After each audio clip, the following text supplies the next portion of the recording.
Okay. Good evening.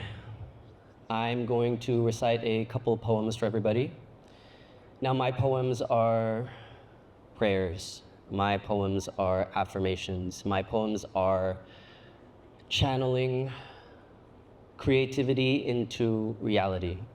So this first poem is called Lucidity, and I guess I recite it whenever I want to have lucidity and strength.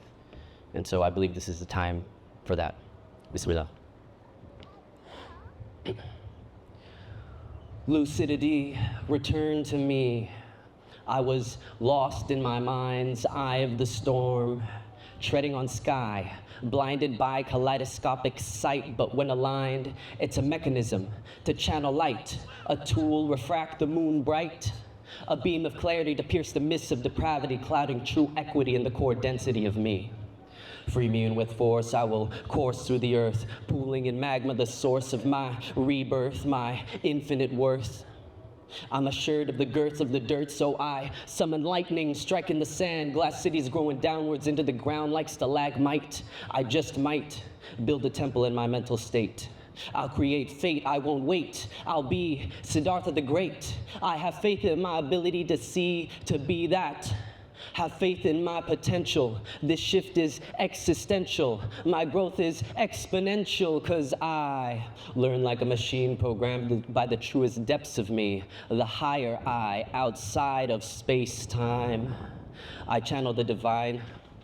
I align my spine to channel the divine state, omniscient and proficient in being, in seeing through the dust storm. I'm torn from the warmth, I roam far from home, but I am shiny and chrome. My dome contains lifetimes of light lines, streams of dreams, celestial beams.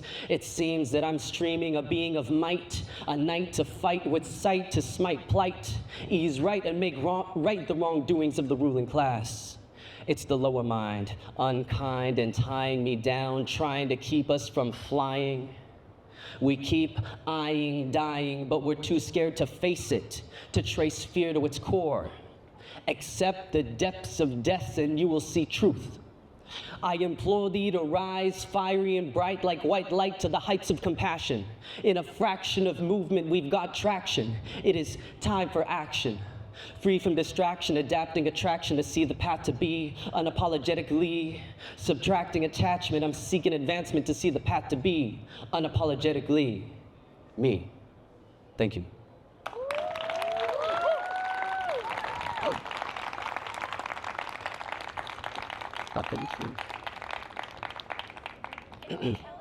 Why? Who I am? Good question. I forget sometimes. My name is Siddhartha Phillips. And that's my name, so there was the line Siddhartha the Great in there, so it's a little reference. I guess I'm Balinese American, so it's a little interesting fact. But I'm kind of a world traveler right now. Okay, so that first poem was a warm-up to channel that energy. And the second poem has to do with the theme of tonight, which is the genocide that is happening right now in Palestine. So this is also a prayer. This poem is a prayer. This poem is a channeling of strength. And it is also a way for me to process just the weight of what's going on. So this is a newer poem. This is the first time I'm performing it in front of an audience. And I wrote it, I think, in the first few weeks of the genocide during October, November, and I remember just feeling this fear and this weight, not sure if anyone was really going to speak up, just waiting for something to happen, and I realized that I couldn't wait. I had to be the one to say something. So use the amana, or the gifts that God gave me. So Bismillah. They call it a war, the audacity.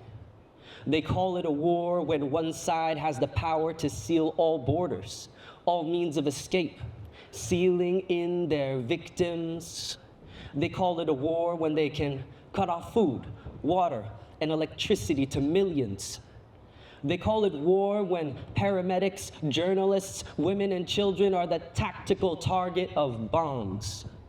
They call it war when families fleeing on horse-drawn carts are struck down by guided missiles. They call it war as if they have not overstepped the boundaries of God. And if seeing the last breath escape from your child's lips wasn't torture enough, if seeing your whole world crumble around you wasn't enough, we're called animals and denied the right to exist.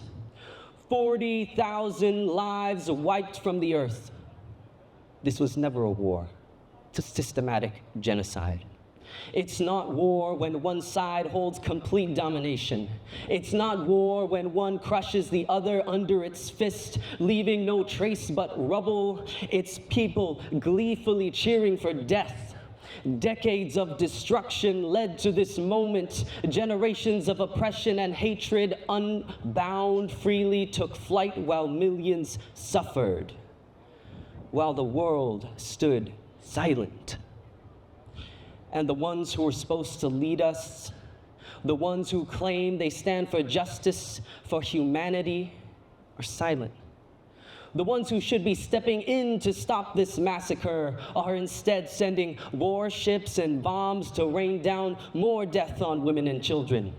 Billions of dollars feeding the fire, funding the erasure of millions. And the world is watching as Palestine burns. And my heart is burning, but I must do my part.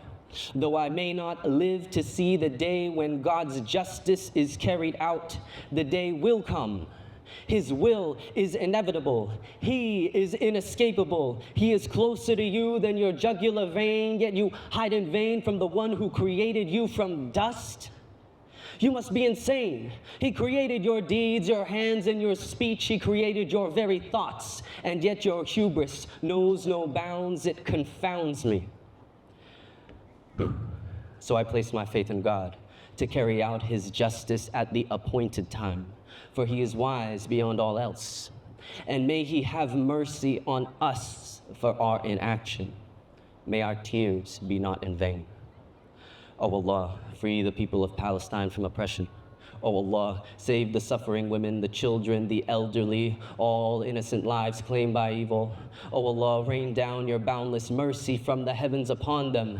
May your angels light the darkness, free these people's souls, illuminate their paths as they return to him, glorified for their sacrifice. All innocents killed are martyrs. The sun is not bright enough to outshine the light that pours forth from them. May it blind the oppressor. May it brighten the long nights of suffering. May it be enough to break the dawn, to wake us from sleep, for we are slumbering. Our lives are a gift from the Almighty, but are we worthy? Are we fulfilling the purpose that he put in us, in you? Are we rising to the challenge that he placed in us here to fight for? You were made to be a light. You were made to fight for justice. You were created from a drop so that you could change the world. So fulfill your purpose. It is your God-given destiny. Your heart radiates with the purpose that he placed within you. Use it before it burns out, because Palestine is burning. Thank you.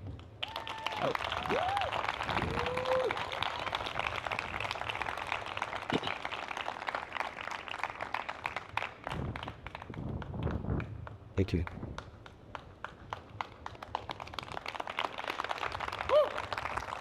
Okay.